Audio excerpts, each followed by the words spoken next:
مجھے تھوڑا سا افسوس بھی ہوتا ہے کہ حالانکہ ہمارے صوبوں نے یہ وعدہ بھی کیا تھا ہمارے آنے سے پہلے کہ 3% وہ اپنے NFC ایوارڈ سارے صوبے دیں گے قبائلی علاقے کو، صوبے تیار نہیں ہیں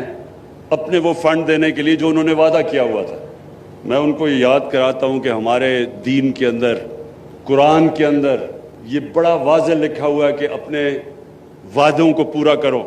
مسلمان اپنے وعدے پہ کھڑا ہوتا ہے، اور انشاءاللہ میری پوری کوشش ہے کہ ان سارے صوبوں سے جو باقی صوبے ہیں، پختونخوا نے تو اپنا شیئر دے دیا، لیکن باقی صوبے کہتے ہیں جی آگے ہی بڑے برے حالات ہیں، آگے ہمیں پیسہ نہیں پورا مل رہا، کیونکہ ملک کے تو آپ سب جانتے ہیں کہ پچھلے 2 سال سے حالات برے ہیں۔ ٹھیک ہونے والے تھے، پھر کرونا آ گئی، کرونا کی وجہ سے ہمارے پیسہ کم اکٹھا ہوا، لیکن میں پوری کوشش کروں گا انشاءاللہ۔ انضمام ہوئے علاقے ہیں، پرانا قبائلی علاقہ، میری پوری کوشش ہے کہ آپ کو ہم جو فنڈز، باقی اگر علاقوں کو فنڈز نہیں بھی ملتے،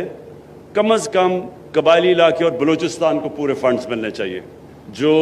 محمود خان آپ نے بات کی، جو آپ کو ڈیولپمنٹ کے لیے قبائلی علاقے کے لیے فنڈز چاہیے، انشاءاللہ اس کے اوپر ہم پورا زور لگا رہے ہیں، اور آپ کو پتہ ہے کہ پلاننگ کو میں نے پورا کہا ہوا ہے منسٹری آف پلاننگ کو کہ قبائلی علاقے کے لیے آپ کہیں سے بھی فنڈز پورے کریں، کیونکہ مجھے ایک اور خدشہ ہے، ہمارے دشمن ان لوگوں کے ساتھ پوری طرح رابطے میں ہیں،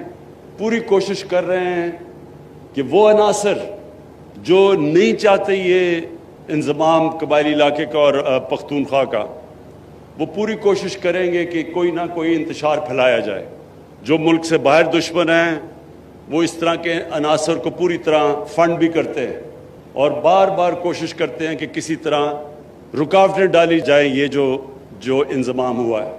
اس لیے اور بھی زیادہ ضرورت ہے کہ ہم قبائلی علاقے کے اوپر پوری طرح ڈیولپمنٹ میں کوئی کسر نہ چھوڑیں۔